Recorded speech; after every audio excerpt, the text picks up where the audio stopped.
So here I just wanted to show you what the kind of data management looks like in SoilFluxPro. So here I just opened up a new file. So these are the files that you download from the LiCore when connected at the end of our field collection days.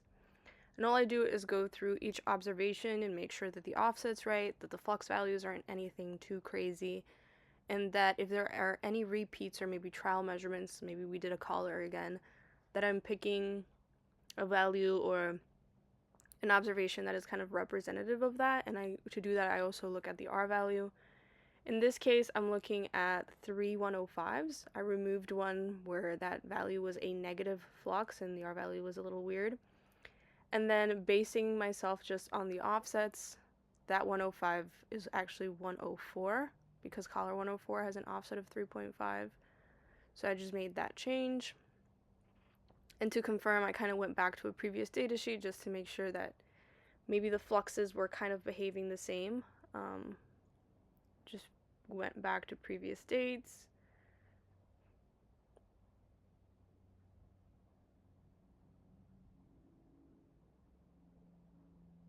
Again, here I'm looking at 104 and 105. And the reason for this too is because I did not, for this kind of quote unquote cleanup, I didn't have our physical data sheet as a reference.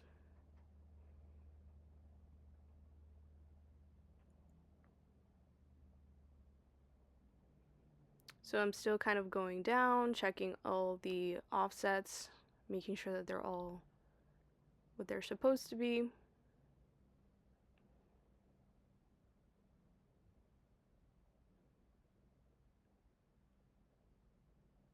Here we have kind of like a quote unquote error where you get that negative 999. So I deleted that and just keep going.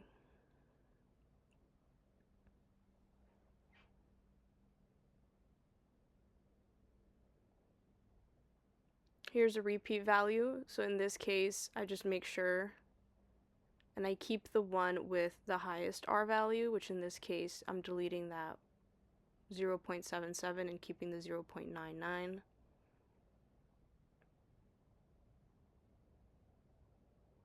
Again, here I did not have the physical data sheet, but based on offset, I was looking at a 215.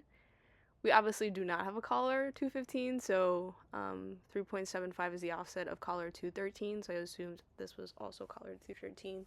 And all I go is into the metadata and change that for that.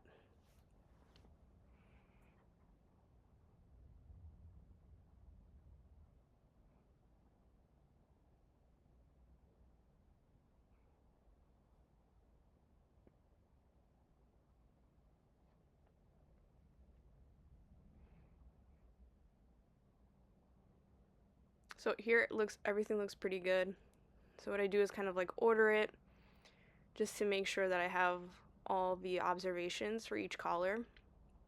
You see me here going back and forth between two data sheets. All I'm doing is just making sure that the offsets are the same and that the observations are kind of all the same. I'm going through each column, kind of just taking a look at everything.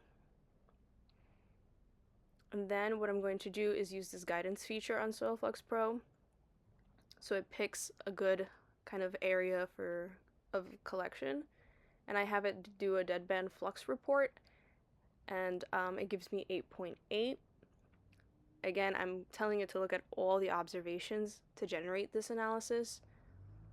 So here we have 86.667, and this is the stop time, so when I want the measurements to stop. And all I do is for all, I kind of fit the data to that. So I change the deadband value and the stop time. And these are kind of optimized times for good, quote-unquote, data. And after I do that, I just make sure that those R values are close to 0.999 if possible. And here I'm just going through and looking at that kind of linear regression, making sure that it looks good for each value or each observation.